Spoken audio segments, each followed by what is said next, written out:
Só para fechar essa matéria da Cíntia Lima, eu vou mostrar para vocês, e antes da nossa discussão, o que teve de manchete de jornal do final de semana para cá, ou seja, nos últimos 4 dias, porque hoje apenas é terça-feira. Então tá aqui a Folha de São Paulo, dizendo que o trânsito mata mais de 40 mil e bate recorde, para vocês terem uma ideia. Aqui no caderno do cotidiano da Folha de São Paulo, o Brasil tem 40 mil mortos no trânsito em apenas um ano. Nós já somos campeões mundiais. Jornal da Tarde diz o seguinte: motorista bebe, bate, vai para o DP e sai dirigindo. Quer dizer, nem a carteira dele foi apreendida, para vocês terem uma ideia. Aqui também no caderno Cidade do Jornal da Tarde, motorista que bebe, atropela e mata continua a dirigir. Aí é que entram essas nossas leis cheias de brecha e que facilitam esse comportamento. Aqui, deixa eu ver qual é o jornal, Folha de São Paulo também, motociclista mata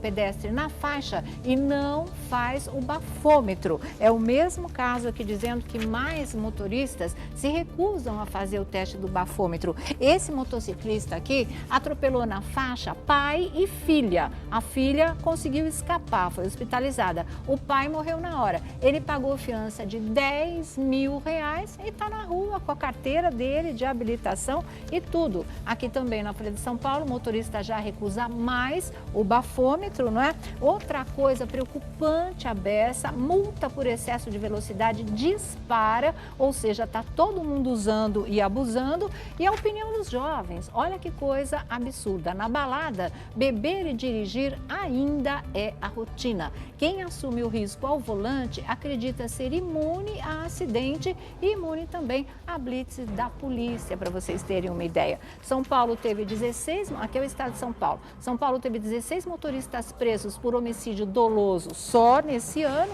e a única coisa que melhorou foi a história das cadeirinhas nos carros, porque tem evitado mortes de crianças. Mortes de crianças até 7 anos caem com lei da cadeirinha.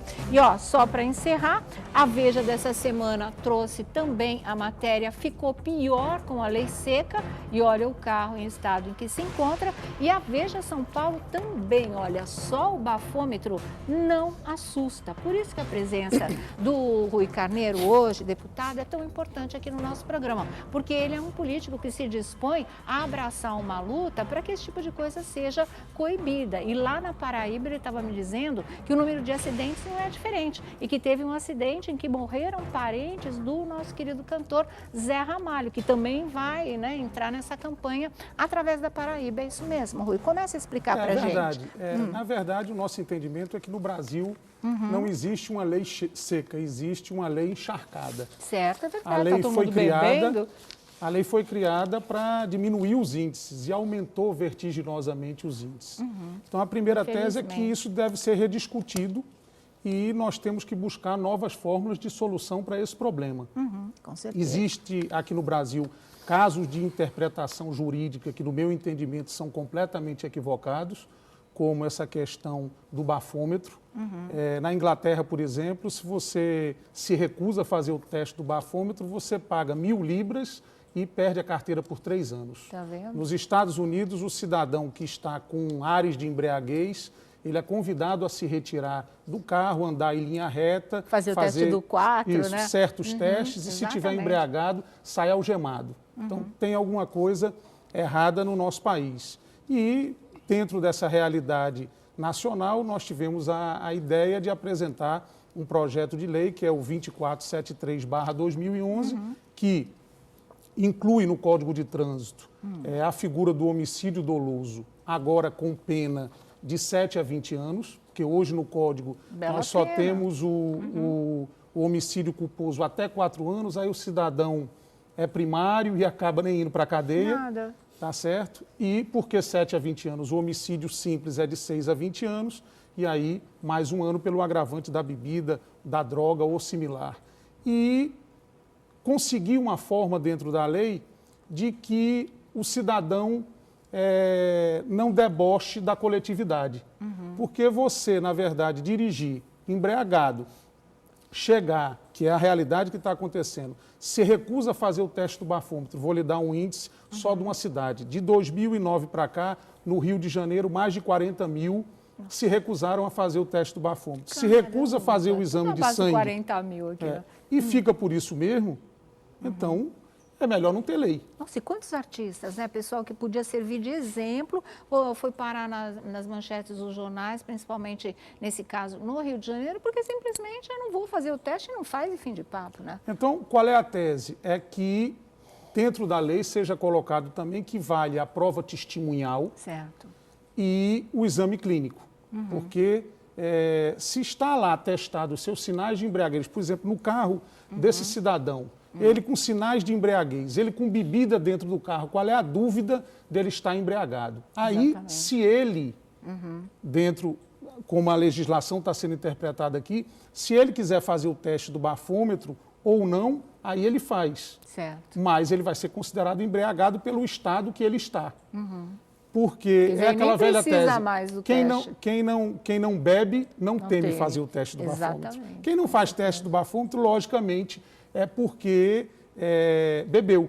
Ou Tem culpa no cartório, né? Lógico, Então, um cidadão que eventualmente atropelou alguém e não bebeu, o que ele mais quer é fazer um teste do bafômetro Provar, ou um exame né, de que foi um sangue para acidente, mostrar né? que ele não estava embriagado. Então, nós estamos aqui dando um direito ao cidadão e tirando um direito à coletividade. E isso é muito grave. Então, é importante que se faça esse debate, é importante que o Congresso Nacional traga para si a responsabilidade de Tá mais resolver do o que problema, na hora, porque gente. nós Tá somos mais os do que na hora, legisladores com certeza. e é importante frisar a importância que os meios de comunicação, inclusive, principalmente você, estão dando a esse debate para ver se cria consciência e o assunto vem à tona e se resolve efetivamente, senão nós vamos ter, em vez de 40, 50, 60 mil mortos vai e progredindo. fica por isso mesmo. É progressão geométrica essa Deputado, história. O senhor falou do Congresso. Aqui a revista Veja diz o seguinte, dessa semana. A revista Veja dessa semana diz o seguinte. Em setembro, uma turma de ministros do Supremo Tribunal Federal pôs o que parece ser um ponto final no debate.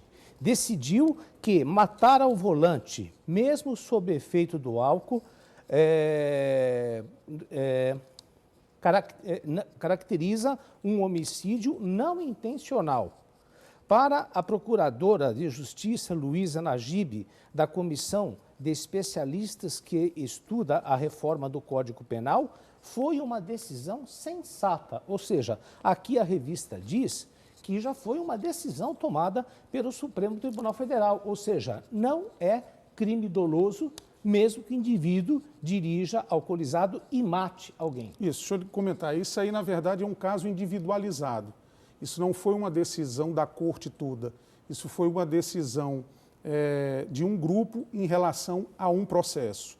Então, não existe ainda a definição do Supremo todo em relação a isso. Mas a então, tendência, por enquanto, não...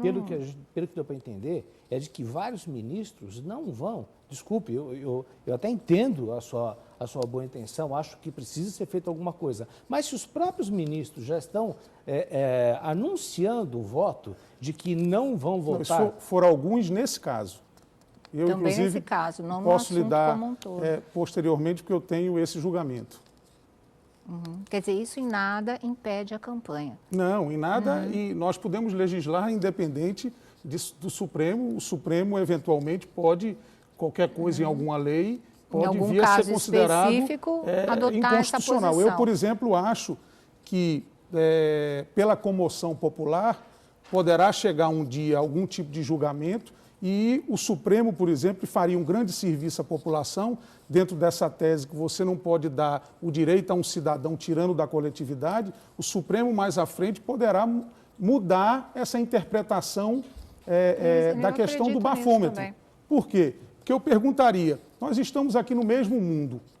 Se os Estados Unidos interpretam diferente da gente, se a Inglaterra interpreta diferente da gente, se a maioria dos países do mundo civilizado interpretam diferente da Itália, gente, por que é que França, nós até não podemos Portugal. mudar essa interpretação claramente equivocada? Porque isso é uma criação. Porque vamos tirar essa questão do álcool, você é parado numa blitz e o cidadão pede para você se retirar do carro, isso sempre foi assim, lhe revista seu carro. E por que, por exemplo, ele não pode pedir para você andar 5 passos para ver se você está embriagado ou não. Então, isso é um equívoco. E esse equívoco vai ser reparado. Olha o preço porque, desse equívoco. Olha o preço né? desse equívoco.